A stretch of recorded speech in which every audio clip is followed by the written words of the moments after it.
beautiful home. Yeah. You actually turn on your mic. Oh, sorry. I thought I did. Oh, yeah, it is on. It is? Oh, yeah. Yeah. I didn't have it on, but I turned it on now. Okay. Sweet. Cool. Leah. That's what I wanted to sing, so that's fine. You wanted, oh, okay, yeah. We take the line.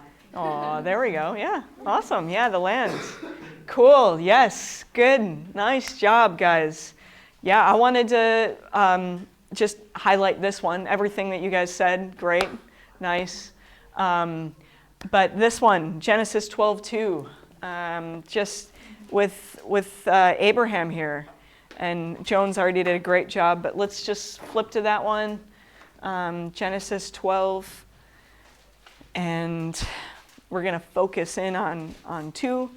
I will make you into a great nation. I will bless you and make you famous, and you will be a blessing to others. Yeah, God wanted Israel, this people, to be a blessing to the nations, to be a blessing to others. And this week, we're going to look at, are they doing that well? How'd that go for them? Okay? So, yes, God wants that all nations would be blessed. And we had, you guys highlighted this one really well, but if we look at Deuteronomy 28.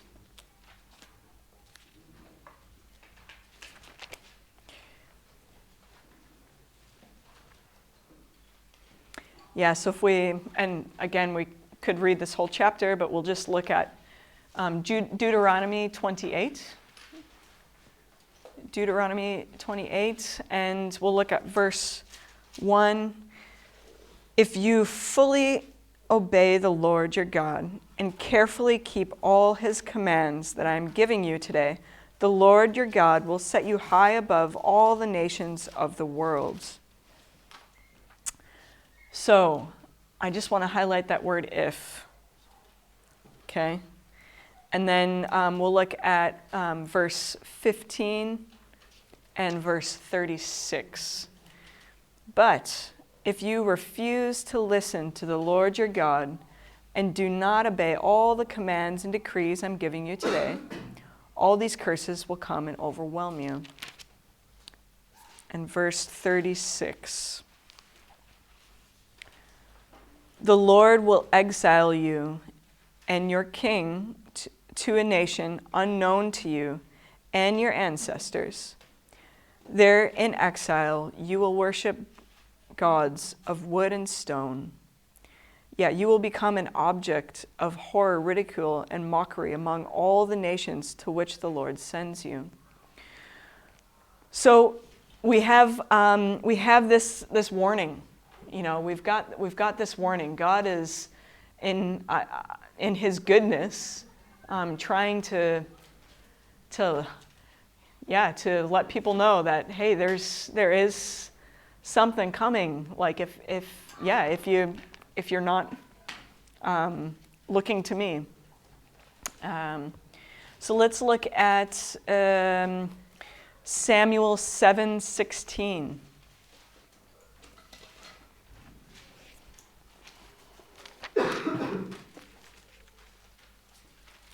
So Michelle highlighted this one for us.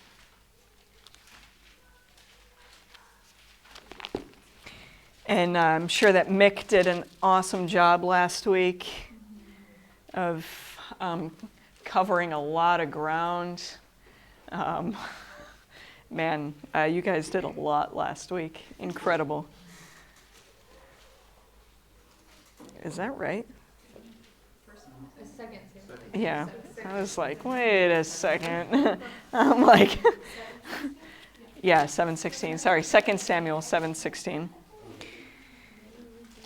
So again, this is this whole covenant promise to David.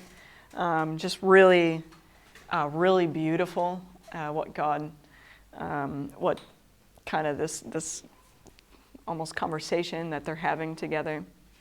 But 7:16. Your house and your kingdom will continue before me for all time, and your throne will be secure forever. So we've got lots of, we're going to go through lots of kings, lots of, we're going to see David's descendants. You know, we're going to, what happens? What happens with that throne, that line of David? And yeah, David and God just having this beautiful relationship together, not of perfection, but of just this heart of repentance and connection with the Lord. So, you guys made it to David. You made it all the way to David. Haven't quite made it to Solomon yet, right? Today, this afternoon, you guys are going to dig into Solomon. But where did you guys leave off in the story of David? When you guys finished Samuel last week? Where were things at? Tell me a little bit about where was this family of Israel, of Abraham? What was, I don't know. Tell me about what was going on. I don't know. Where'd you guys leave off in the story? David buying the threshing floor from the Jebusite. Okay. Wow. Yeah. What makes that significant, or how come you've? It's where Solomon's going to build the temple. Okay. Yeah. So Solomon's going to build the temple. So the temple hasn't been built yet, but there's the plans in place, right? Okay, that's great. Yeah. What else can you guys say? There was rebellion in David's family. Rebellion in David's family. Okay, yeah. So there's some stuff going on in the family. It's not a perfect family. Yeah, man. How many of us can see ourselves in that part of the story, right? Yeah, not a perfect family. Yeah, there's stuff going on. Yeah. Anything else you guys can think of? Where you left on? The plague against Israel, because David took a census. Yeah. Okay, yeah. So, yeah, there was stuff going on in the background with David still, yeah. Yeah. Anything else come to mind? All good. That's good if nothing else is coming to mind, but just want to, get our minds there. Okay, so where you guys left off was and so when you guys start Kings today, this afternoon, you're gonna read that the temple gets built. Okay, so that promise that David wanting to give Yahweh a place, a permanent home to dwell among the people. Solomon gets to build the temple. Okay, so the temple is there. This is the beginning of Kings. Okay, the temple is there.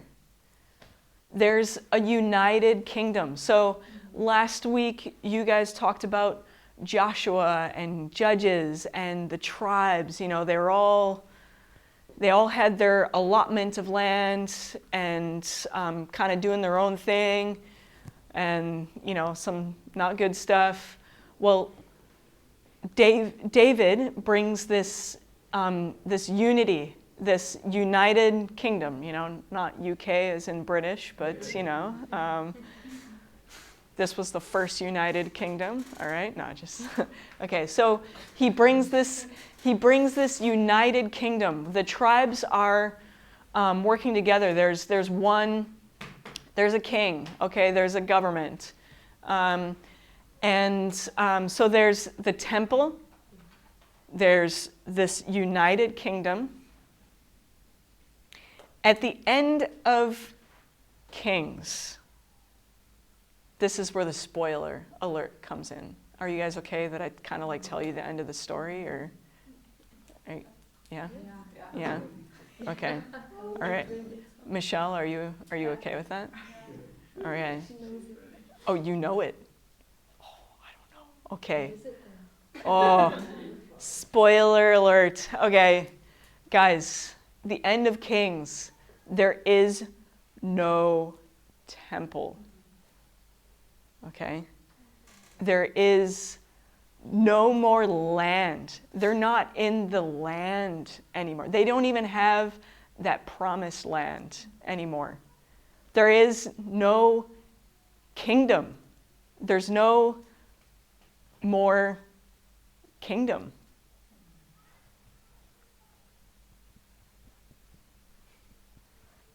Whoa. Okay. So no temple. No land. And no king. Imagine. Like, again, let's put ourselves in their shoes, okay? You guys just have been going through their story. It's like gone. How do you think they felt?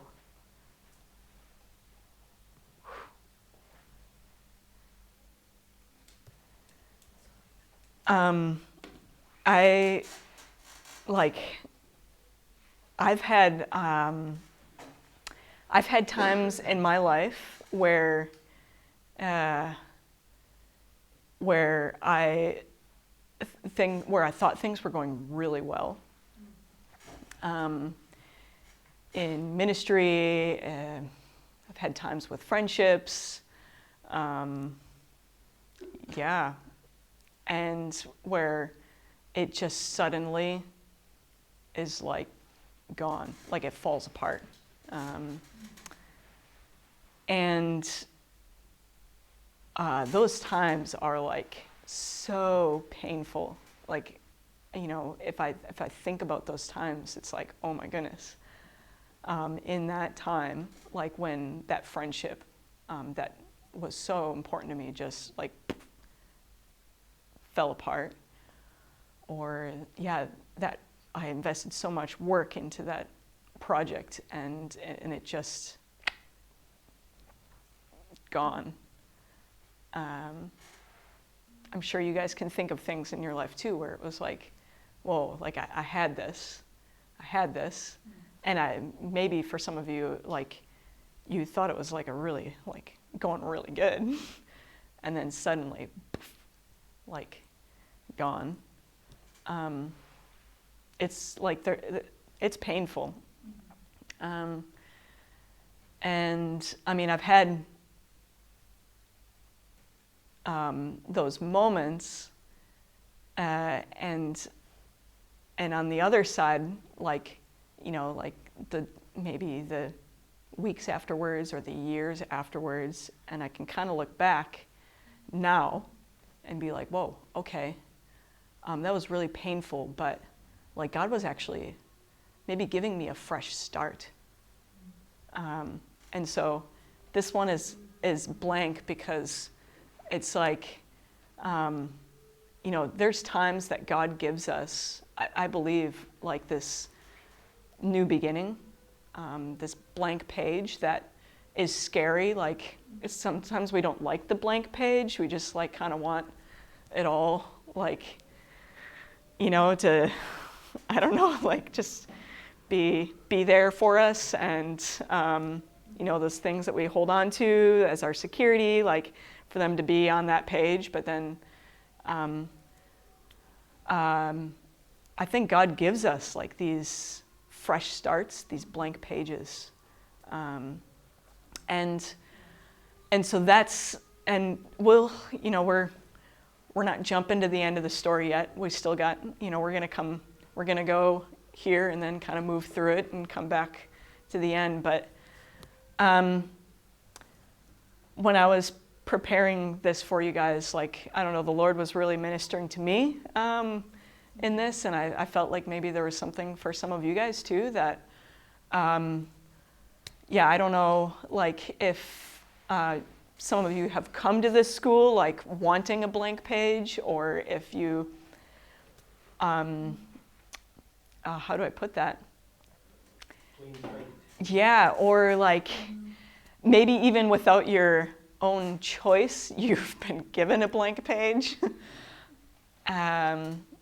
But yeah, this is something that I believe that maybe as you guys go through Kings and you get to the end of Kings, that it can seem horrible, but the story doesn't end there. And so the end of this week, I don't know how you're going to feel about what you just read, but just know that the story doesn't end there. And that God has got some good things to put on that blank page for you. So, okay. So, these are things that you can see on that timeline that I sent to you. And I believe that these will probably be things that go on to your timeline eventually. But these are some of the key happenings. So things that, are maybe just very important to note during Kings. So we're going to look at this united kingdom. So we're going to look at when Solomon was king. We'll dive potentially into a little bit of that today, but for sure tomorrow. And then, then the kingdom divides, and we will talk more about that. If you don't know what I'm talking about, the kingdom divides, and Israel, which is the northern kingdom, goes into exile by the Assyrians. And then Judah, the southern kingdom, a little bit more than 100 years later, goes into exile. And they get taken out in 3 different deportations. If you don't understand what I'm talking about, it's totally okay. That's why we are doing this week together. Okay? But I just want to let you know that these are some of the main things that we're going to talk through, and that are very important for you guys, hopefully at the end of this week, to have more understanding of.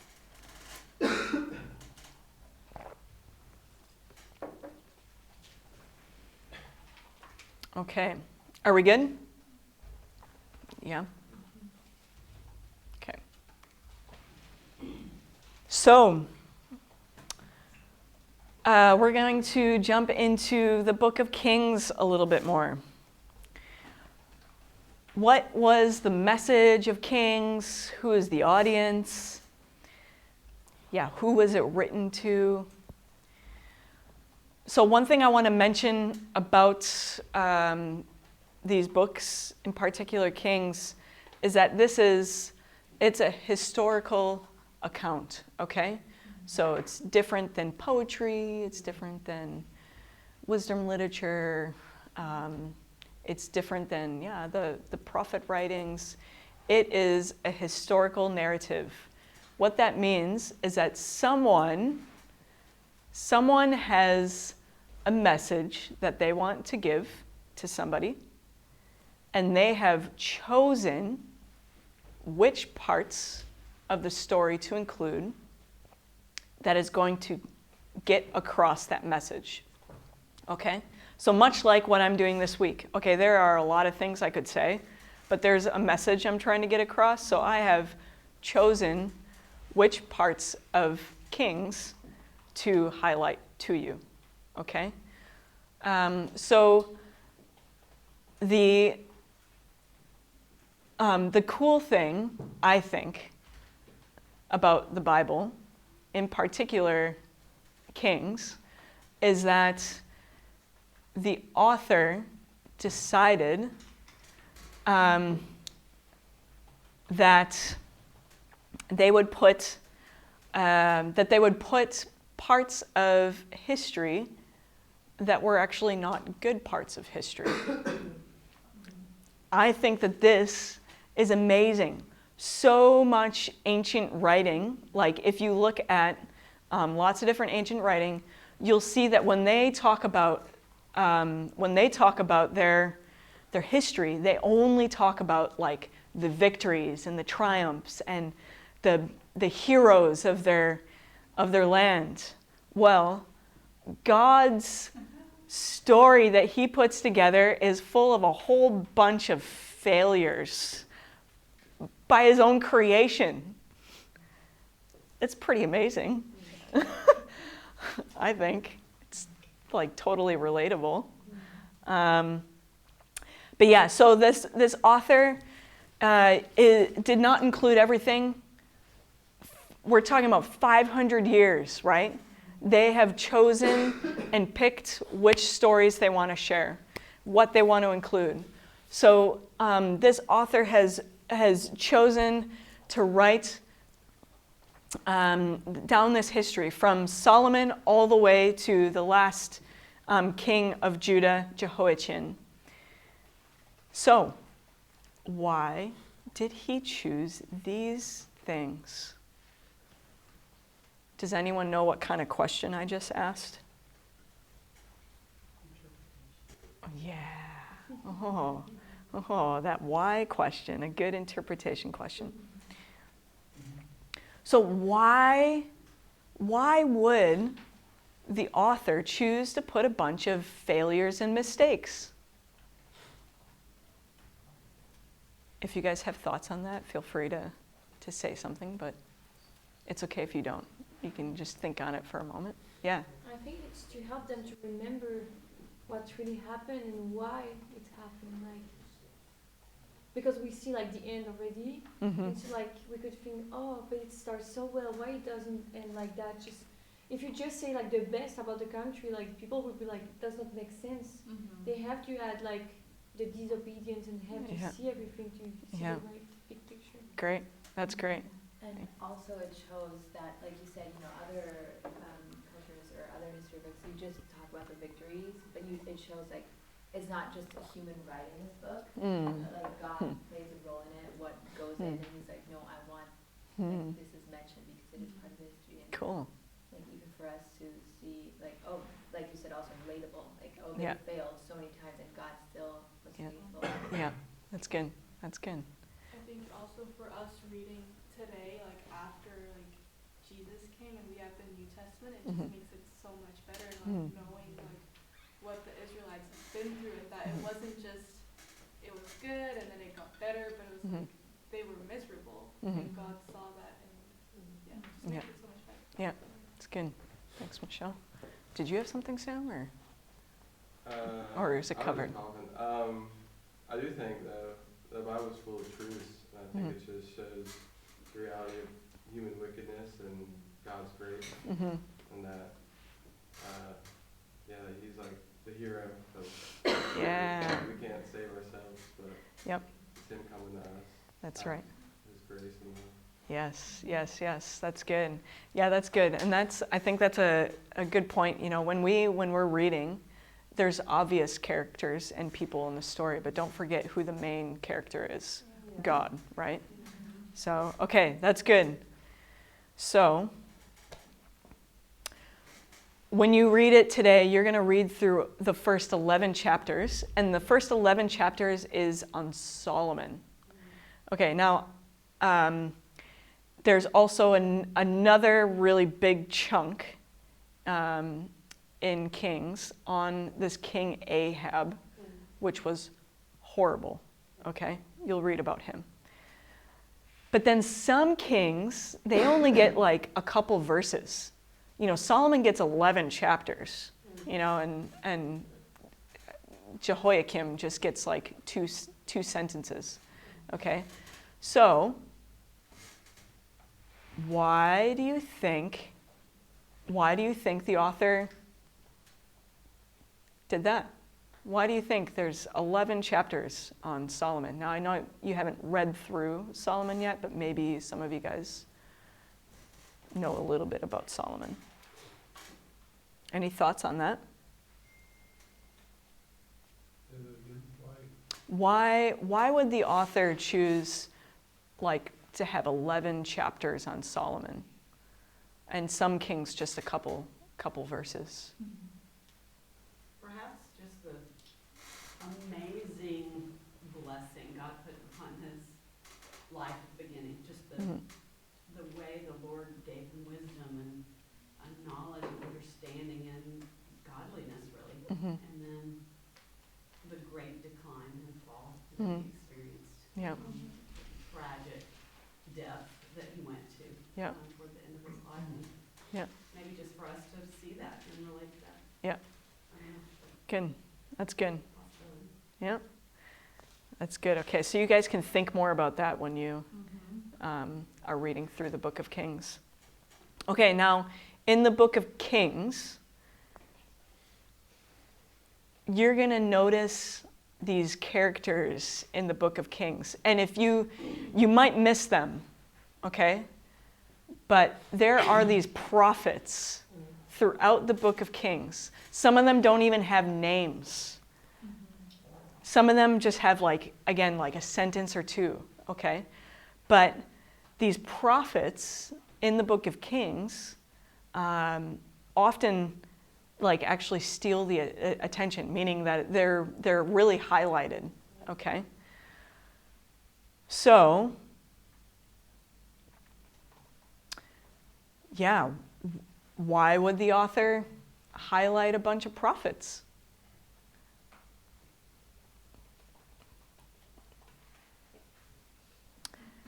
Okay, does anyone want to guess when or who the book of Kings was written to? Does anyone have any guesses?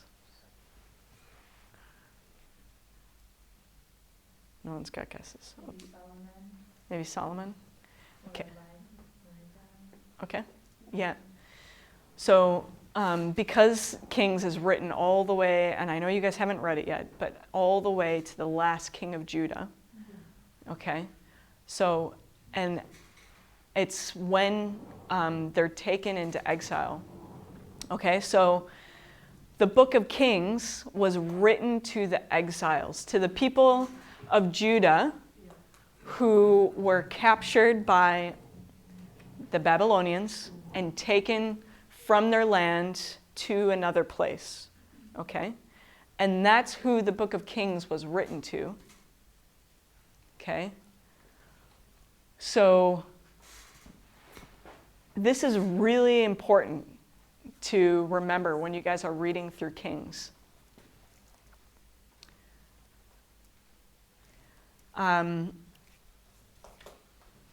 It's again, it wasn't, so these books were not written to us, but were written to someone, right?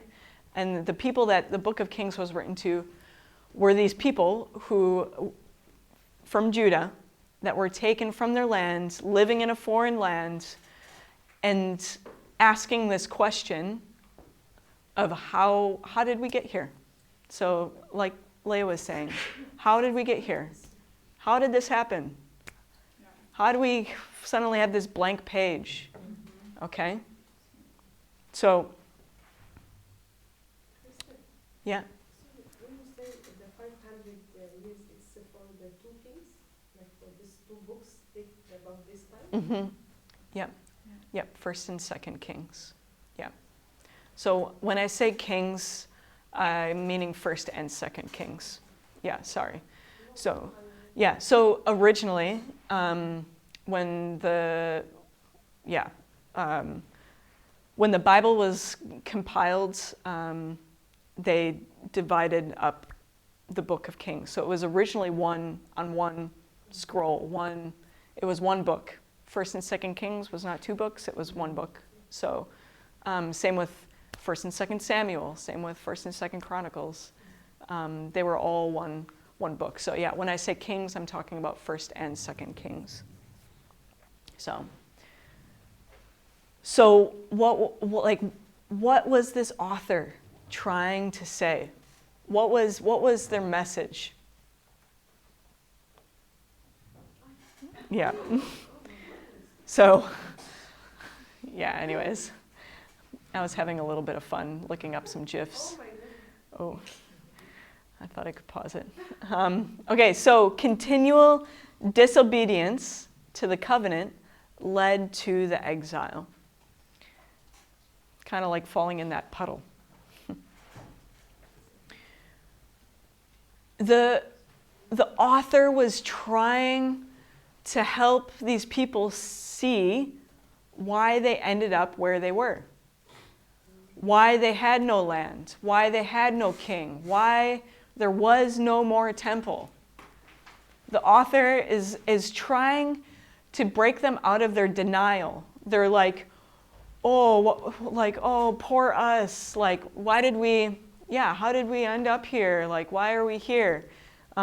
Pointing the blame when it was because of their sins, when it was because of their disobedience to that covenant. So they're not these innocent victims that they feel like they are.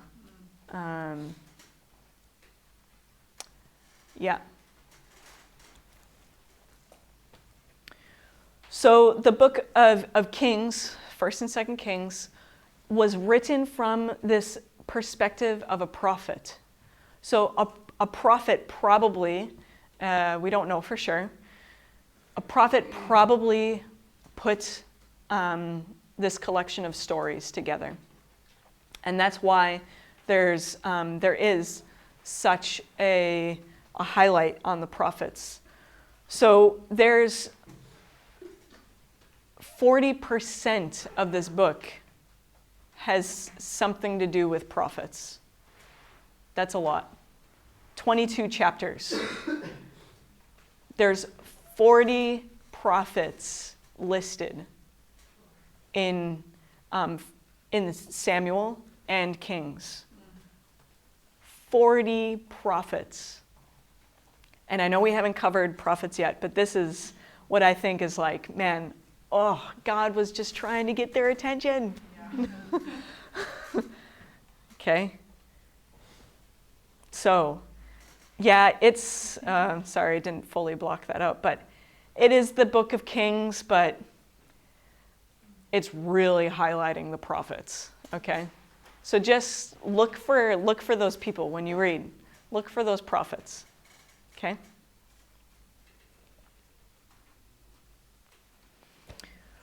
Okay, so Chronicles. In a few weeks' time, you're going to open up Chronicles, you're going to start reading it, and you're going to think, oh my goodness, didn't we just read this? Like, why are we reading this again? So there's 1st and 2nd Chronicles. 1st Chronicles, did you guys read that last week? I don't know. No? Okay, all right, so you're reading 1st and 2nd Chronicles later. So 1st Chronicles is a lot of David. Okay, what you guys just covered last week with David, that is what a lot of 1st Chronicles is. 2nd Chronicles is a lot of Kings, like what you guys are going to be reading through in these couple of days. But they're different, okay? You're going to think they're the same. You're going to think, why? Why is this? It's a very good interpretation question if you want to think on that a little bit more about why is there another one, okay? But they are different. And so we need to know when and who this book of Chronicles was written to. And that is the returned exiles. So Judah, at the end of the book of Kings, is taken from their land, put in another land, and we call those people exiles, okay? They've been exiled, they've been kicked out of their land, okay? So that is when the book of Kings was written, while they were in this other land, while they were exiles. Okay, here's another spoiler alert. God is going to bring them back to the land, Okay? So, exiled out to the other land. Then God's going to bring them back to the land. And this is when Chronicles was written. Okay? All right? And this was the main idea of Chronicles. So let's remember God's promises, okay? Like what has God promised to us? Let's remember God. Let's remember his promises. Let's remember the law, okay? And oh man, let's not repeat the past. Let's not do that again. Let's really not do that again, okay? So this is the main idea of Chronicles.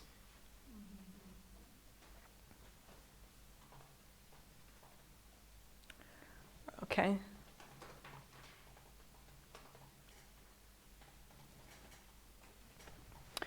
So just like Kings was written from this prophet perspective, Chronicles was written from this priestly perspective.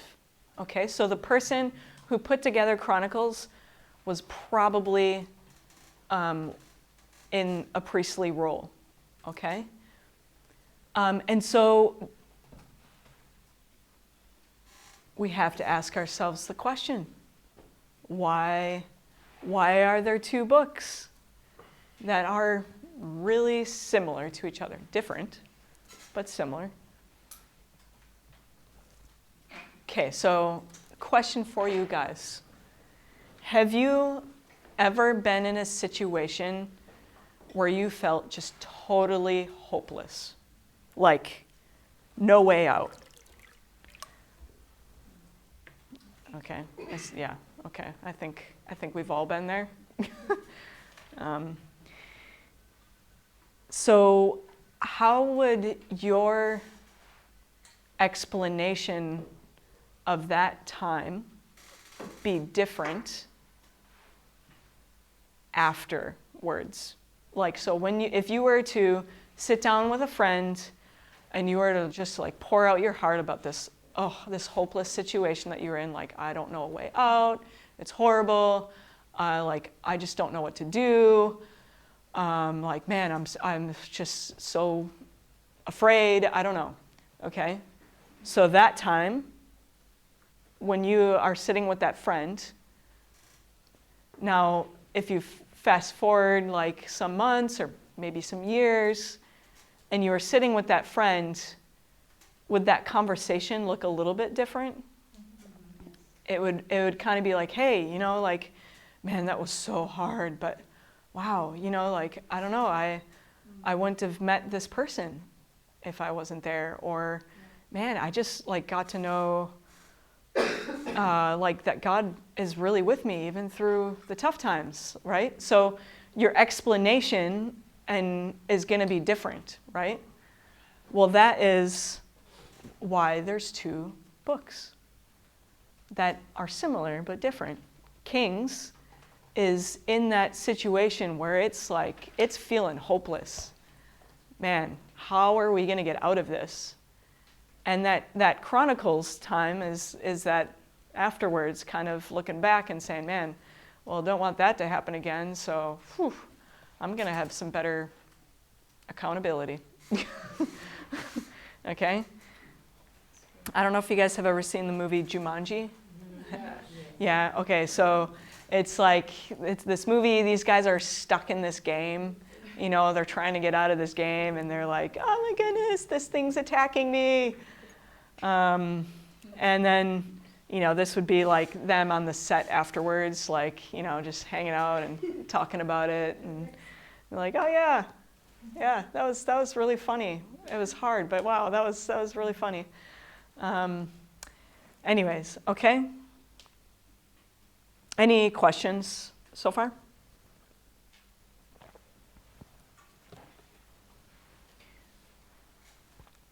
Okay. All right. I hope you guys are following me. If not, it's okay. It will, it'll come. So, yeah. Okay, so we're going to talk more about the differences between Chronicles and Kings. I think it will add a lot to your reading this week, like just to go into it, like thinking a little bit more about this. And it will really help you when you get to Chronicles and you actually get to read that. But so in Chronicles, it's mostly talking about the kings of Judah. Okay, so you know how I said that there's the kingdom divides, and there's the northern kingdom, Israel, and then there's this southern kingdom called Judah. So Chronicles is mostly talking about the kings of Judah, which is David's line, okay? The book of Kings talks about both Israel and Judah, okay? Mostly, these are some generalized statements, okay? So, in Chronicles, you're going to notice that there's like a lot of really good aspects of the king that are highlighted. Okay, there's reformations, there's revivals, there's some good stuff going on. Okay, in the Book of Kings, a lot of it is just bad. Okay, just a lot of it's bad. A lot of it, the Book of Kings is just highlighting a lot of not so good stuff. Occasional good, but mostly really not great. And so it's kind of interesting because it will, if you want the full or the more full picture of a king, you want to read it about that king in both Kings and Chronicles. Because there's Kings will often just highlight the bad stuff and leave out the good. And then you go to Chronicles and you read about that king in Chronicles and you're like, oh my goodness. Like Manasseh just totally repented. But he didn't repent at all in Kings. But in Chronicles, he repented. So if you want the full picture of a king or the more full picture of a king, you need to read both because Chronicles is going to highlight more of the good stuff and Kings is going to more highlight the bad stuff. So in Chronicles, it's talking a lot more about like that covenant renewal, you know, that talking about tithes and the temple and the priesthood and the Levites and just keeping the covenant. Okay, so Chronicles is really talking a lot about that covenant, and Kings is more talking about like the political stuff going on. Okay, the wars and and also has that emphasis on the prophets. In Chronicles,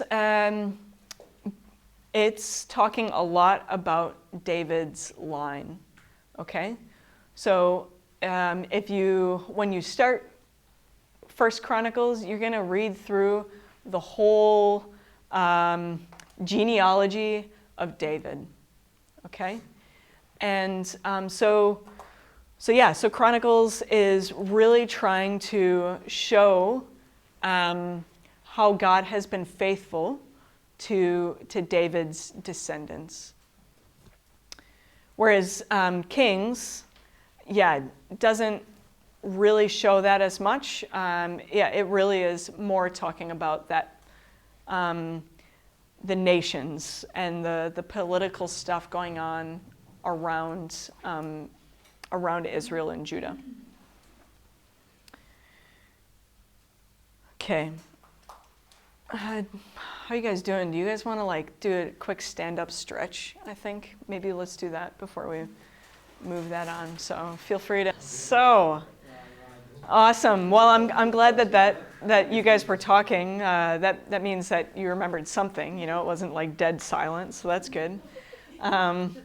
So yeah, we're still going through Chronicles, Kings. What's the difference?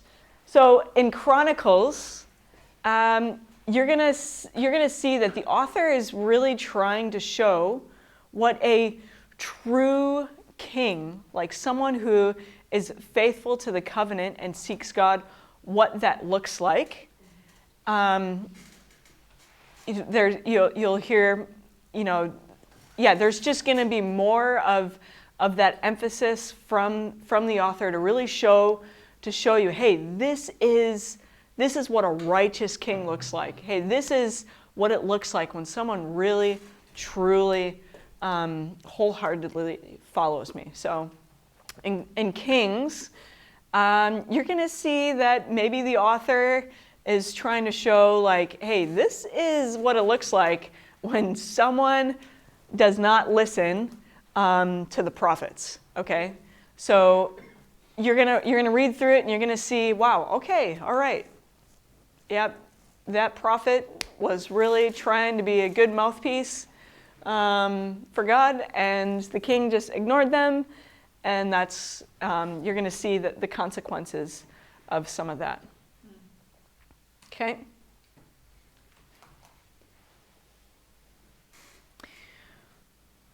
Yeah, so both Kings and Chronicles is going to show what some of those consequences are for disobedience. So you're going to see in both books like that there is, that there is blessing that does flow when there is a righteous king. But then you're going to also see the flip side, that when someone is not faithful to the covenant, what consequences come because of that. So yeah, both Chronicles and Kings show this. But yeah, there's just much more of an emphasis in Chronicles in the good than the bad. So. Okay, we're almost there, guys. Just in case you're wondering. Okay, so in Chronicles, oh my goodness, yes, the end of both of these books is awesome. But in Chronicles, you're going to see that there's this really positive note, this positive ending to, hey, there is restoration and hope. Okay? So, and again, if you think through who it was written to and maybe why they would need that message, right? Okay, these exiles, these people that were taken to another land, have just come back, and they're given that blank page, okay?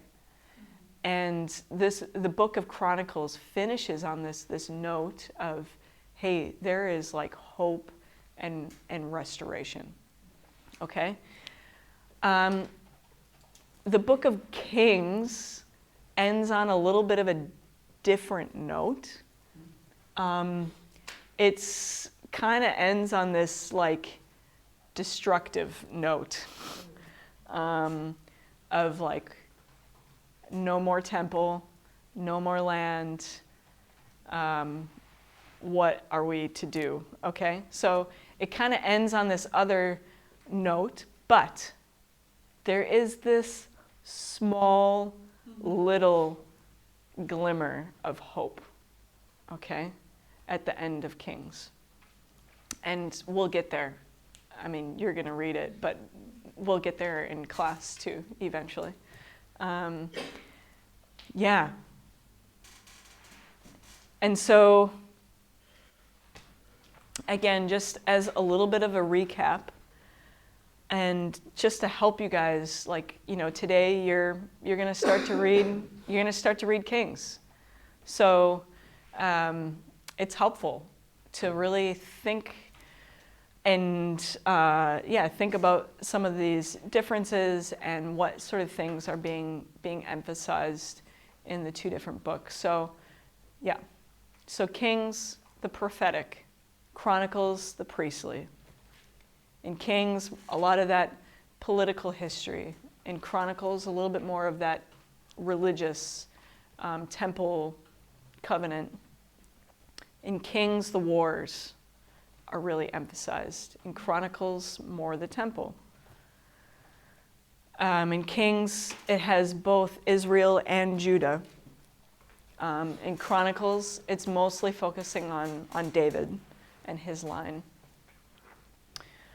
In Kings, there's a lot of man's unfaithfulness.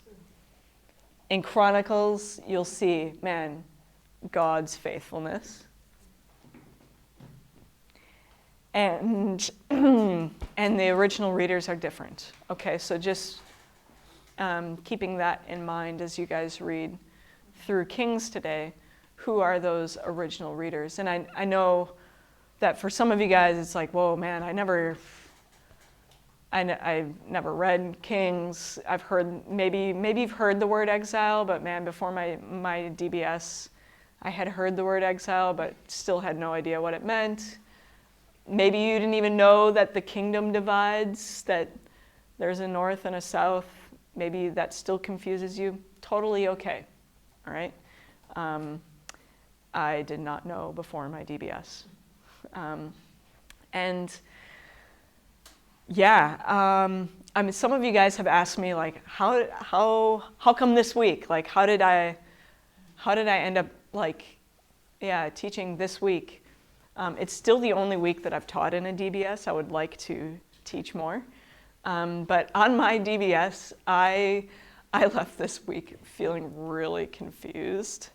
I really hope that's not a discouragement to you guys, but I left feeling really confused, and I was like, oh man, I really want to understand, like, this is in God's story, and I'm not really getting it, so like, I really want to like get a heart for this part and know more. So I studied it like by myself more, and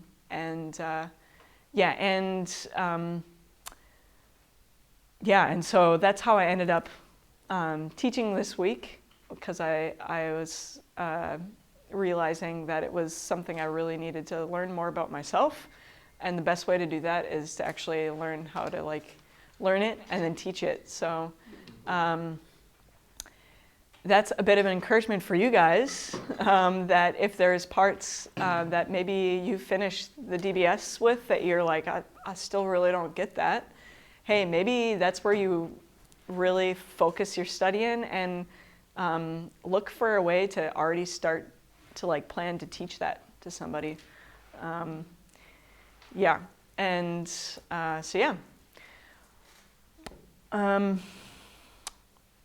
Question for you guys. What has been passed down to you, and why? Do you think that was something important? So this is me and my grandma, and me and my mom. My grandma Marie, she is very close to my heart. She's been a huge impact on my walk with the Lord. She really prays for me and has just really, encouraged me in many ways. When I go to visit her, I hear the same story. Now she is starting to have some memory issues, but I was hearing the same story before she was having memory issues. It was the story of how she met my grandpa. And the way that she tells the story has always left me like knowing the humor of God, and just seeing the Lord's faithfulness to my grandma. and to our family. And and I really cherish that story. Well, so she's passed that story down to me. You know, she's talked about it over and over again. And I really value what she's taught me about God through that story. Now, of course, there's some stories that are given to us that maybe aren't like super positive and that, but there's usually a reason of why maybe someone is sharing that story. And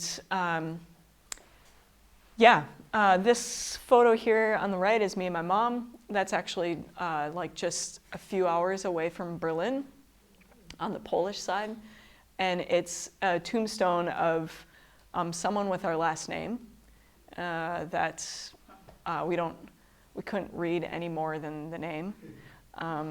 But yeah.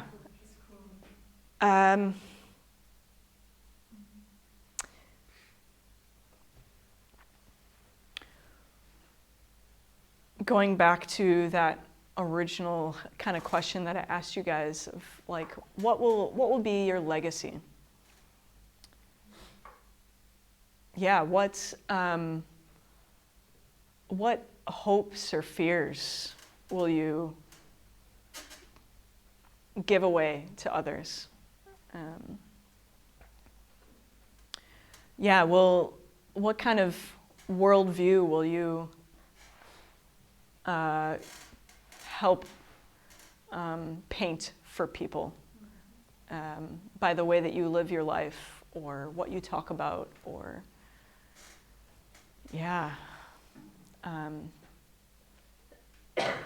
someone said to me once that that Christianity Christianity is just one generation old. And when that person said that to me, I was like, oh, that's interesting. And I thought a little bit about it.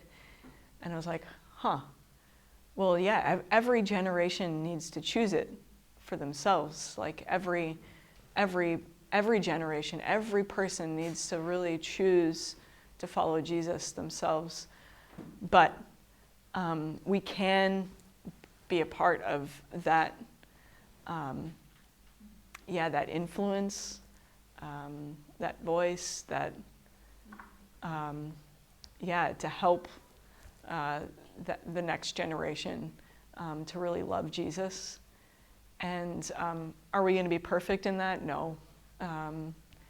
But David wasn't even perfect. And you will see, we'll get to that tomorrow. You'll see that he's talked about as a righteous king, even though he wasn't perfect.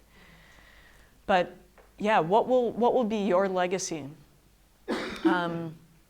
What does it mean for you guys to really live, to live life with Jesus, and what an impact that will make in the years to come, even past you being here. So, does anyone have any thoughts on that they would like to share or say?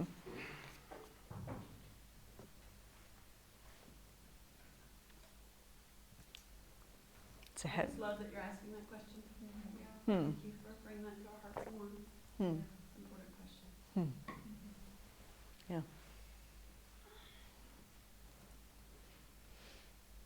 Cool. Okay. Well, then let me just pray, and then we'll wrap it up.